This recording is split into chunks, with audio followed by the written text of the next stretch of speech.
Lagos, Africa's most populous city, is drowning in its own waste, not metaphorically, but literally. Over the past few weeks, there have been reports of streets in communities like Alimosho, Ojuelegba, and beyond being overrun with refuse, turning neighborhoods into health hazards and eyesores. Residents report waiting months for garbage trucks, despite faithfully paying monthly bills to the Lagos Waste Management Authority, LAWMA. The private sector partners, the PSPs responsible for collection, are failing to show up regularly, citing faulty equipment and operational lapses. This is beyond inefficiency. It's a systemic failure made worse by infrastructure deficit. The current model, where LAWMA oversees everything from collection to disposal through a limited network of PSPs, has proven inadequate for Lagos's explosive growth. With over 20 million residents generating thousands of tons of waste daily, and a one-size-fits-all approach leads to bottlenecks. The status quo is buckling under the megacity's demands. It is time for bold, immediate reform and a strategic overhaul of the PSP system by setting clear, non-negotiable key performance indicators for existing PSPs, covering asset quality, fleet size, employee capacity, and effective route mapping with a mandatory GPS tracking. By strategically empowering significantly more PSPs to meet demand and foster healthy competition, the current 364 PSPs, even at optimal capacity, are insufficient. By mandating PSPs to establish visible contact offices within their communities of operation to deliver better, more accountable customer service and address resident complaints in real time.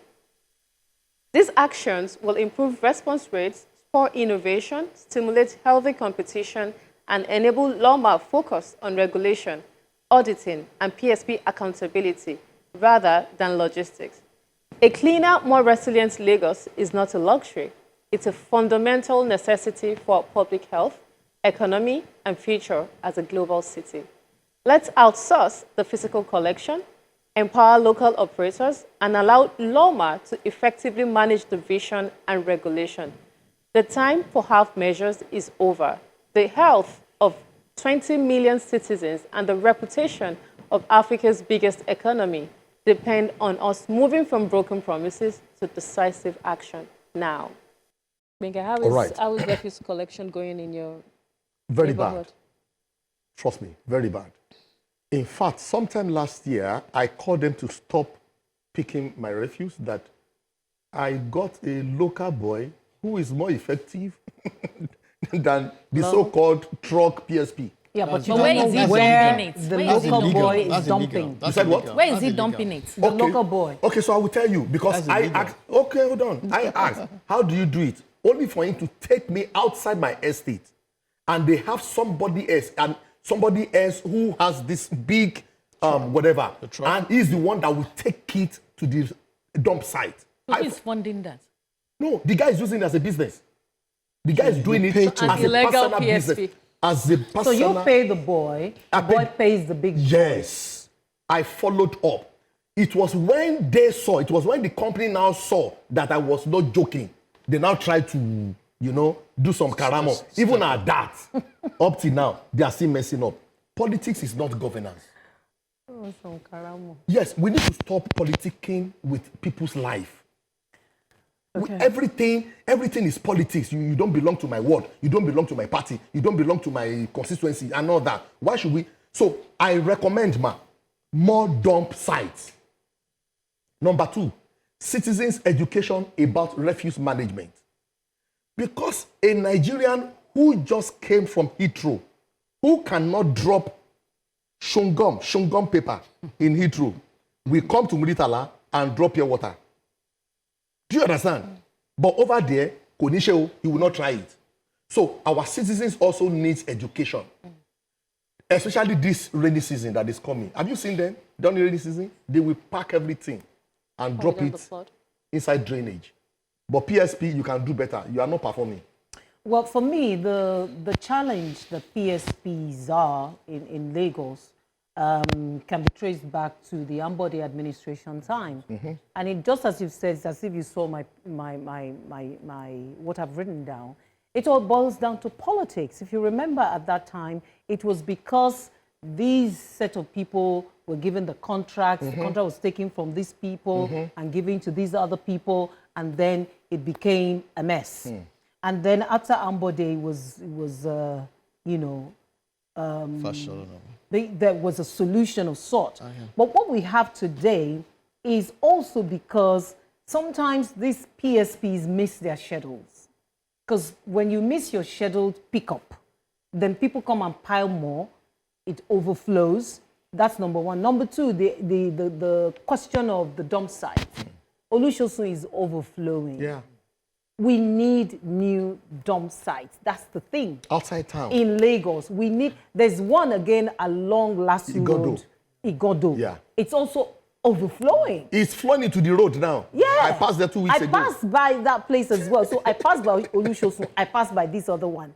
They're overflowing. So this is about Lagos State thinking outside the box. I want to recommend recycling because any dump site we have is still going to be full again. Exactly. So I think if we are recycling, we are also going to be able to create jobs. We can use some of that waste for energy. I mean, look at what Alex Oti is doing in Abia. They're using biofuel. Yeah. So so they can use it for energy. So that waste is not just waste if we want to use it constructively. So we need recycling plants. We need to, it will create jobs. It will take many people off the streets. I mean, I have here that Rwanda enforces strict sanitation laws. What happens when people dump anywhere? Is it the random one person that you will catch every now and again? It has to be consistent, including that person that comes from Heathrow and drops something at Muritala. We tend to respect some people and don't. We are selective. Because even where I work in Ikoyi, I still see people who wind down from their SUVs and throw things out. People that should know better. You still see them doing that. It's not just anybody that does it. Even the so-called high and mighty, they also do it. So that education that you talk about is very important.